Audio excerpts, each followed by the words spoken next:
We've been doing so many electric videos, it's time for some nitro. We've got this Kyosho 8-scale Nitro Buggy. It's an MP9 ReadySet, so this model comes ready to run out of the box, including most of the items that you'll need. We're gonna turn this buggy into a little bit of a video series where we go through the car, get it ready, break in the engine, and then we're gonna slowly go through and upgrade this buggy to make it a competent race buggy.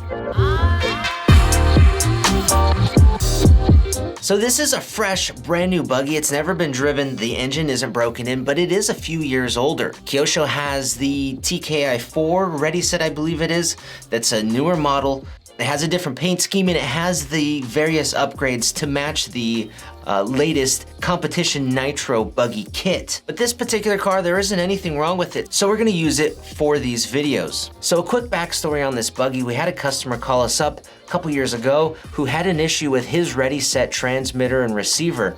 We didn't have the items in stock at the time, so to help that customer out, we took this buggy out of our inventory and then we took the receiver out of it and sent it to him with the transmitter. So this buggy got stuck, pushed into the corner somewhere to be forgotten about. I found it and that's where we are today. So to satisfy the receiver and transmitter needs for this buggy, for us, we've paired it and bound it with our Spectrum rugged transmitter. If you guys remember, we did a video a while back on this where we drop tested it from up to like 4 or 5 feet and it survived no problem. So that's what we will be using with this buggy.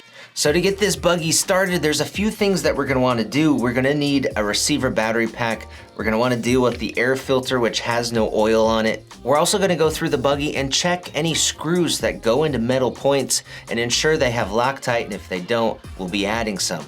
Then we'll probably check out our fuel line. I wanna make sure the rubber gasket back here is still good. A rubber gasket needs to have a tight seal. If it's ripped in any way, it needs to be replaced. We'll probably check out the clutch, make sure it all spins freely. And then I think once we've just kind of maybe gone through once over the rest of the buggy, we'll be ready to fire up this engine for the very first time and break it in. For situations like this where I might need some thread locker more than once or when building a brand new kit, what's really easy to do and convenient is you take some of this thread locker and you just bead some up on a surface, like maybe a paper plate. I'm just gonna use my pit mat like that. It's not until the thread locker is on the screw and in the hole that the thread locker finally dries because oxygen is gone. And with a little bit of nitro cleaner on my towel, I'm just gonna clean off any grease, oils, or any other contaminants that are on that set screw or any other screws. You can see some of that residue already coming off onto the paper towel. That's gonna help keep that really clean. Then I just take my set screw and I just dab it a little bit into my thread locker puddle and I'm ready to reinstall this set screw. To deal with these big exhaust engine springs that go around, as well as the little ones actually that sometimes are used on this coupler, this is the little hook tool. ProTech has these, a bunch of companies have these, but they make the job so much easier. So you just use the hook on the spring and pull, and then slowly let it go. Boom. So we're gonna check this exhaust gasket really quick. It actually looks okay. This coupler here joining the manifold and the pipe looks fine. Our clutch bell spins nice and freely. That's a good sign. There's a Phillips screw on the end of that clutch bell. I'm just gonna check it for some Loctite and put it back on.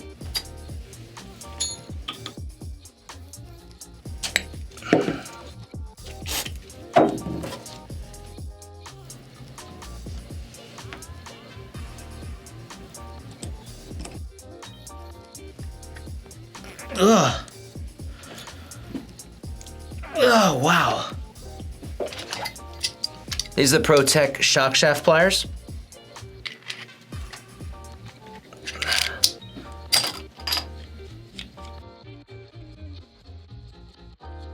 We just finished up adding Loctite to the linkage area and the little collets, and then I noticed these out drives. There's a big set screw on the rear one, and there's also a set screw on the front, so we're gonna do those as well. The next thing we're gonna do is clean up the fuel tubing. So the fuel tubing, when it's manufactured, all brand new fuel tubing has like some residue powder inside. It's best to take some nitro cleaner on one end of the tube and just spray all of that stuff out.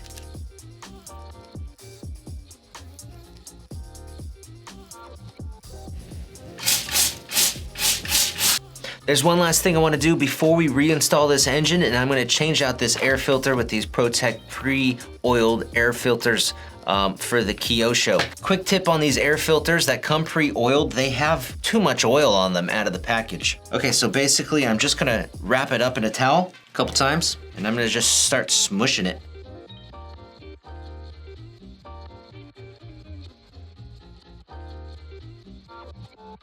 That looks way better. Look at all that oil that we picked up out of the filter. I'm just about done reinstalling the engine in the buggy, and I'm putting in these 4 screws that hold in the engine. It's important to tighten these in a cross pattern.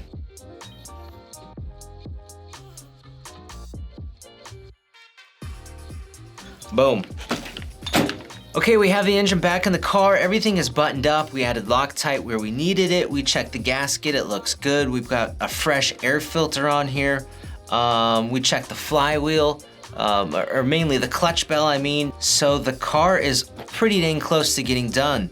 The next thing I'm gonna do is change out the receiver battery. So inside here, to set the transmitter up, we used just the standard 4 AA battery carriage, I guess you would call it, for the receiver pack, but this isn't a very good long-term solution. So what we did is we've picked up a ProTech. It's a 2600 milliamp LiPo battery. It's a 2-cell LiPo that we're gonna throw inside this buggy. It's made just specifically for this Kyosho. And then we've also picked up this charger lead.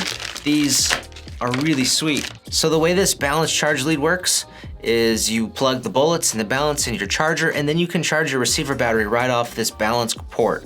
So this is for a 2-cell specifically, so on a Nitro, like on a race buggy, you would just normally leave this balance lead exposed outside of the battery box somehow, so you could easily charge it, top off your battery before you race. So these are really convenient. So one little snag I just noticed is that the lead coming off of here, that's essentially just connected into our switch, is only for a 2-wire, where on our battery lead, it's a standard Futaba 3-wire connector. So what we're gonna do is just use a new switch. It's a Sanwa switch. Okay, switch looks good. I think the last thing we have to do before we fire this thing up for the first time is to take off the air filter, take out the Venturi that's in that carb, and then just double check our linkage with our transmitter. For now, we're done in here for the day. Tomorrow we're gonna fire up this thing for the very first time, so I unplug the battery, and tomorrow we'll charge it up again. All right guys, it's the next day. We haven't tried to start it yet, but it's all ready to go. We've got fuel in the tank, so let's give it a shot.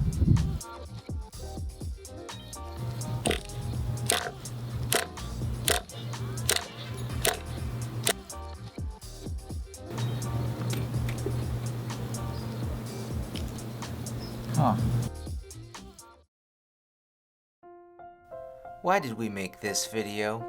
Gosh, I really don't like pull starts. Are Nitro cars really worth it?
Nitro cars are most definitely worth it. As you guys saw, this thing rips, so it is a super awesome, high torque, loud pitching, squealing, gnarly basher, if that's what we want it to be. But now I think it's ready for the track. So stay tuned for our next video where we're gonna do a few other tweaks to this car and get it track ready. If you guys enjoyed this video, please smash that like button down below and be sure to subscribe for those future videos on this car. My name's Brett with AMain Hobbies. Thanks for watching.